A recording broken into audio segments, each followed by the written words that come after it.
China's military is getting stronger, and it needs foreign technology. Is Google helping the Chinese military?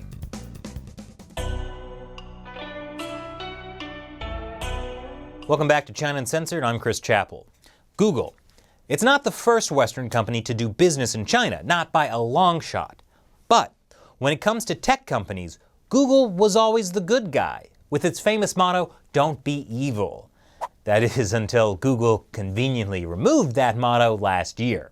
And you may also remember, a few months later, employees leaked Google's plans to launch a censored search engine for China. And then Google employees protested, saying launching a censored Chinese search engine would definitely be evil. Obviously, they missed the point. It's okay for Google to be evil now that they've changed their motto. Sadly, Google is under fire again, this time from President Trump. And while it's not exactly for being evil, it is for being terrible. Google is helping China and their military, but not the US. Terrible. Like many of Trump's tweets, this was met by some skepticism from the media. In an article called "Trump Now Just Accusing Google of Aiding the Chinese Military or Whatever," tech news website Gizmodo wrote that most likely the president heard some kind of soundbite about Google and China, but did not mull the specifics before using it as an opportunity to lob another wild accusation at the company. To be fair, it is hard to picture Trump mulling the specifics before tweeting anything. He's more of a kind of guy who tweets from the hip. But is saying that Google is helping China's military just a wild accusation? Some people don't think so, like the highest-ranking military officer in the U.S. The work that Google is doing in China is indirectly benefiting the Chinese military. We watch with great concern when industry partners work in China, knowing that there is that indirect benefit. And frankly, indirect may be not a full characterization of the way it really is. It's more of a direct benefit to the Chinese military. Google's connections to the Chinese military are not obvious. It's not like they did a blog post about it. To be clear, this is not a real Google blog post. But the photo is real. It was taken while Google's CEO was speaking at the very real, state-sponsored Global Internet Conference held in Wuzhen, China in 2017. Because nothing screams a free and open global internet like being sponsored by the Chinese Communist Party. At the conference, Google's CEO told the audience that, quote, "A lot of work Google does is to help Chinese companies." And Google's work with Chinese companies is how Google, indirectly, is helping China's military, or to be more accurate, China's People's Liberation Army, which belongs directly to the Chinese Communist Party. That same People's Liberation Army has threatened the United States and stolen untold amounts of US military secrets. Looking into this, we found at least two ways that Google has been indirectly supporting the People's Liberation Army, the PLA. Here's the first way. Google has invested more than $500 million in JD.com, which owns JD Logistics.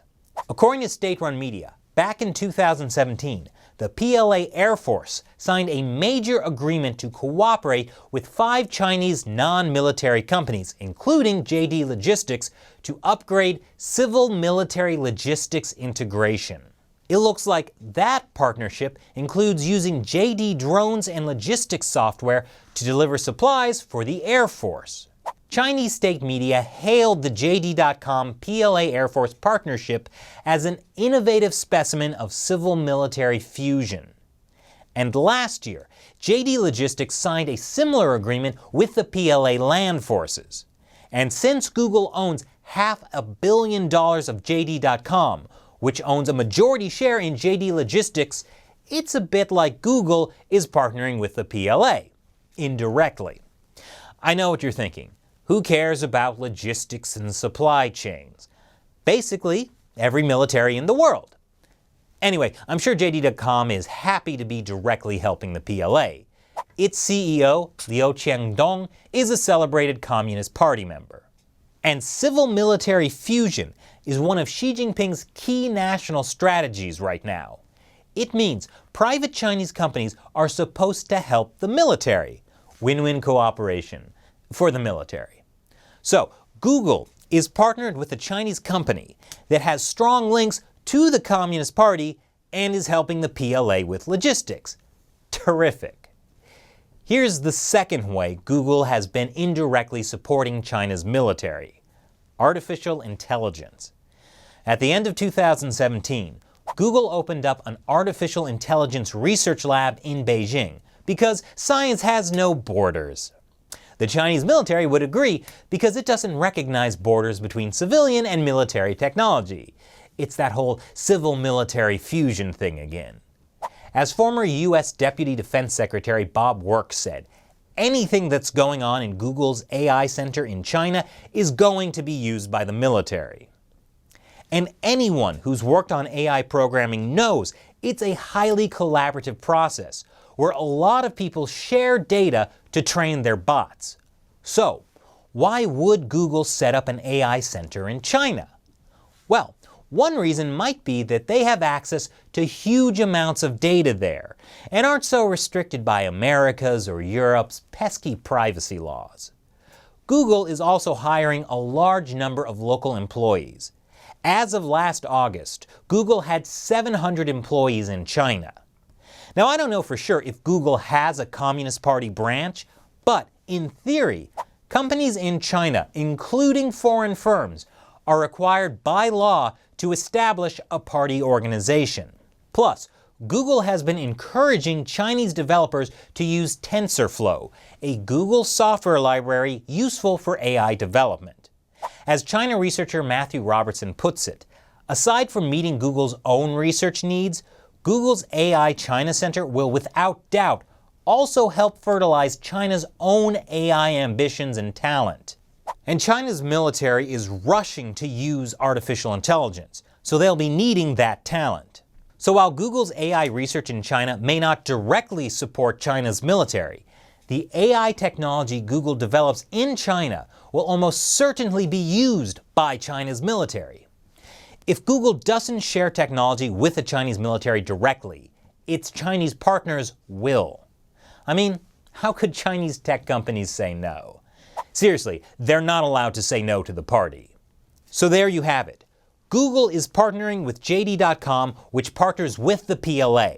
And Google is partnering with Chinese AI companies to develop technology that will almost certainly be used by the PLA. We did reach out to Google for their response, specifically about the AI Center in China and their partnership with JD.com. They didn't reply about those things directly, but they did send us this 2-sentence cookie-cutter statement attributable to a Google spokesperson. It says, "We are not working with the Chinese military. We are working with the U.S. government, including the Department of Defense, in many areas, including cybersecurity, recruiting, and healthcare." No mention, though, of how Google canceled Project Maven.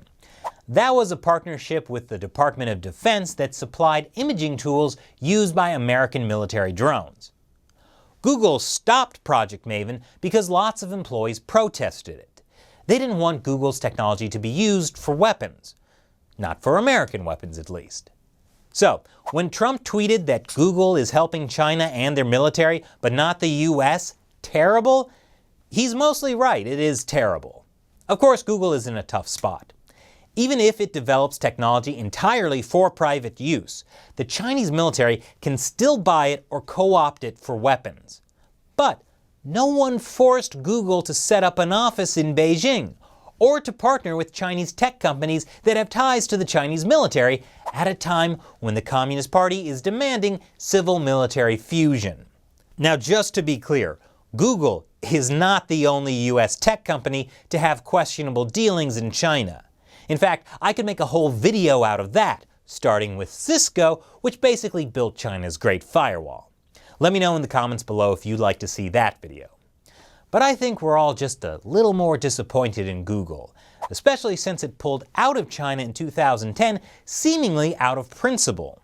But I guess access to that sweet, sweet China market is one of the benefits to removing "Don't be evil" from your motto. So, what do you think of Google's indirect support of the Chinese military? Leave your comments below. And before we go, it's time for me to answer a question from a fan who supports China Uncensored through the crowdfunding website Patreon.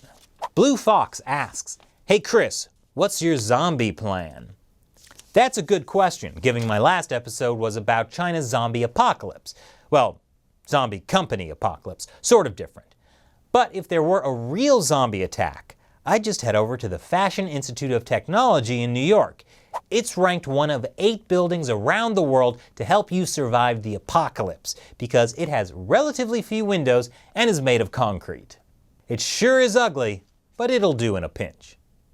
I'll just wait there for the zombies to eat the rest of New York, and when they're in a serious food coma, I'll make my way to the survivors' colony in Vermont. Works in movies, right? Thanks for your question, Blue Fox. And thank you to all of our supporters who contribute $1 or more per episode through our Patreon website. We rely mainly on your support, not advertising, to keep China Uncensored going. Once again, I'm Chris Chappell. See you next time.